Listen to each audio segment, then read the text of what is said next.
Bismillahirrahmanirrahim. Assalamualaikum warahmatullahi wabarakatuh. Saya Satria Handika dengan NIM 18 Timia 268. Video di kali ini saya akan menjelaskan tentang cara menilai produk dengan cara menilai pengecoran logam dengan dua metode, cara merusak dan tidak merusak. Adapun di sini saya akan menjelaskan pemeriksaan dan pengujian produk corang logam dapat dilakukan secara visual dengan bantuan peralatan-peralatan umumnya. Periksakan pengujian dan produk coran yang dilakukan meliputi. Adapun beberapa cara yang bisa kita gunakan adalah pemeriksaan rupa, yang kedua pemeriksaan ukuran, dan yang ketiga pemeriksaan cacat dalam, pemeriksaan struktur mikro, dan pengujian sifat-sifat mekanis. Adapun di sini cacat rupa adalah pemeriksaan dapat dilakukan cepat dan murah dengan pemeriksaan visual. Pemeriksaan visual yaitu proses pemeriksaan yang dilakukan dengan menggunakan alat indera mata tanpa alat bantu lain. Pemeriksaan langsung dilakukan oleh penguji dengan melihat benda coran. Pemeriksaan ini terbatas pada cacat permukaan yang dapat dilihat oleh alat indera mata. Dalam prosesnya hasil yang dicapai tergantung dari ketelitian, keterampilan, dan pengalaman dari penguji. Dari proses pemeriksaan visual dapat melihat kekasaran permukaan, porositas, retakan, aliran logam, dan induksi pasir cetak, dan kerataan, deformasi atau melintir, dan bentuk. Dan yang pemeriksaan kedua adalah menggunakan alat ukur. Alat ukur yang dapat digunakan seperti jangka sorong, jangka pengukur, diameter pengukur, dan mikrometer, dan lain-lain. Yang terpenting dalam pengukuran adalah ketepatan dan kebenaran penggunaan alat ukur dan ketelitian dalam skala ukur. Dan pemeriksaan menggunakan jig pemeriksa. Pemeriksaan coran dengan jig dapat dilakukan dengan mudah dan cepat. Pemeriksaan dengan jig umumnya digunakan untuk memeriksa coran dan jumlah yang besar atau produk massal. Jig umumnya dipasang pada meja dan ukuran sudah setting sesuai dengan bentuk dan ukuran coran yang diperiksa. Dan yang ketiga, penggunaan alat ukur elektronik. Penggunaan alat ukur elektronik digunakan pada bagian yang yang susah, dan alat ukur bisa tidak dapat masuk, maka digunakan alat ukur elektronik. Alat ukur elektronik ini dapat berupa alat ukur dengan prinsip tahanan listrik, dan alat ukur pantulan suara, pengukuran supersik, dan alat ukur ini memudahkan dalam proses pengukuran dimensi namun mahal. Dan adapun pemeriksaan cacat dalam yaitu menggunakan depenetran. Pengujian dengan penetran digunakan untuk memeriksa adanya cacat atau retak halus yang terbuka terhadap permukaan bahan yang terperiksa. Dan adapun prosedur pengujian depenetran membersihkan permukaan benda tuang dan akan diperiksa dari karat, minyak, dan ngeutron lainnya. Pemberian cairan penetran dengan jalan dicelup atau dioleskan atau disemprotkan. Dan benda uji dibiarkan selama 10-20 menit. Untuk cairan penetrannya akan meresap dan membersihkan permukaan benda tuang yang diuji dengan jalan di tiap rute lainnya.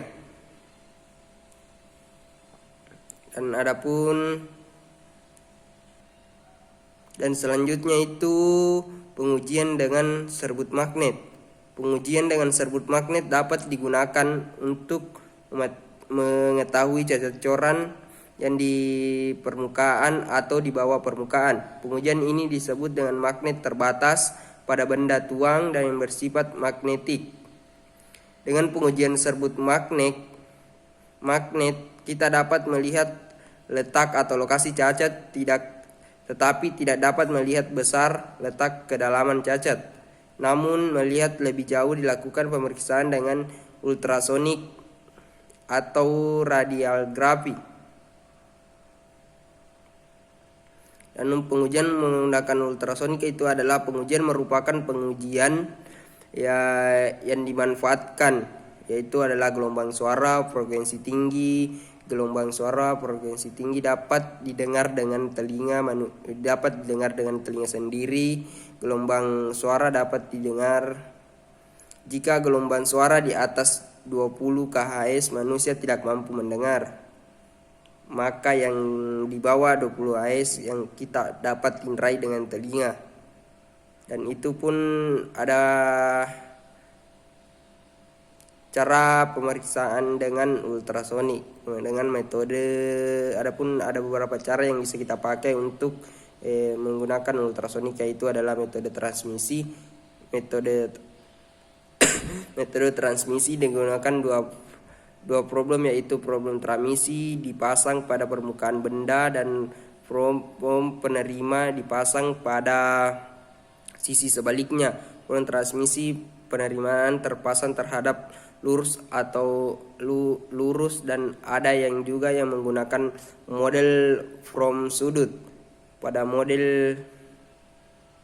Dan ada yang keempat itu metode pulsa echo.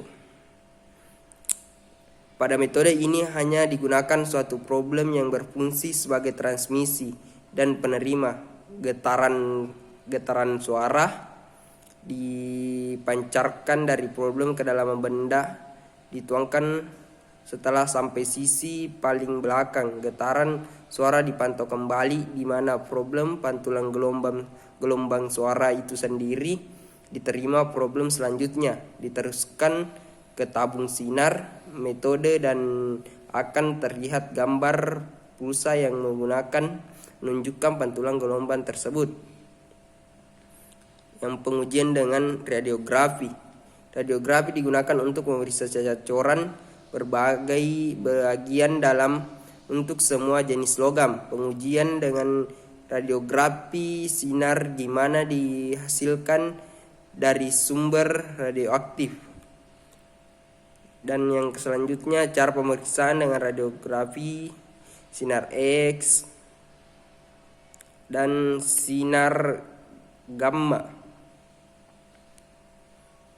Dan 5, pengujian mekanis. Dalam proses pengecoran banyak faktor-faktor yang menyebabkan cacat pada benda tuang hasil coran, yaitu meyakinkan penyebab cacat perlu pengalaman untuk mengetahui lebih jauh tentang karakteristik benda tuang, terutama yang berhubungan dengan sifat mekanis. Dilakukan pengujian laboratorium. Pengujian sifat mekanis sifatnya yang merusak, artinya selain pengujian pada benda ujian atau mengalami cacat atau rusak. Yang secara mekanis itu yang pertama itu uji tarik. Uji tarik dilakukan dengan jalan memberikan beban tarik pada kedua ujung batang ujung secara perlahan-perlahan sampai batang ujung tersebut putus. Dengan pengujian tarik ini akan diketahui kekuatan tarik, namun modulus elastis dan keuletan dari material dari hasil pengujian tarik. Maka kita dapat grafikkan. Uji spesimen uji tarik, dan uji kekerasan. Uji kekerasan ini merupakan ketahanan suatu material terhadap perubahan yang tetap. Pada dasarnya ada 3 cara penentuan kekerasan, yaitu dengan cara goresan, cara pantulan, dan cara penekanan. Pengujian dengan cara penekanan ini banyak digunakan di industri. Banyak akan dijelaskan pengujian kekerasan dilakukan pada pengujian benda tuang, yaitu dengan cara penekanan yang meliputi pengujian kekerasan bindil dan pengujian kekerasan secara Rockwell. Dan yang terakhir itu uji impact. Uji impact diperlukan untuk mengetahui ketangguhan material terhadap beban kejut. Prinsip pengujian material dan diuji diberi tarikan sebagai tempat konsentrasi tegangan, kemudian diberi beban pukul secara tiba-tiba. Dan 2 cara pengujian impact, yaitu cara Kempfey dan cara Lors.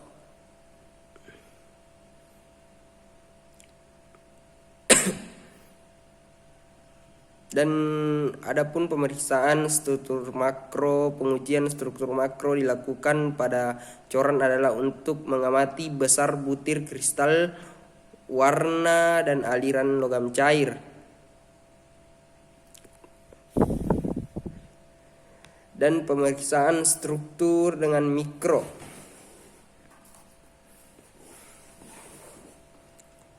Informasi struktur dalam skala mikro tidak dapat diamati dengan mata biasa dengan pemeriksaan menggunakan mikroskop.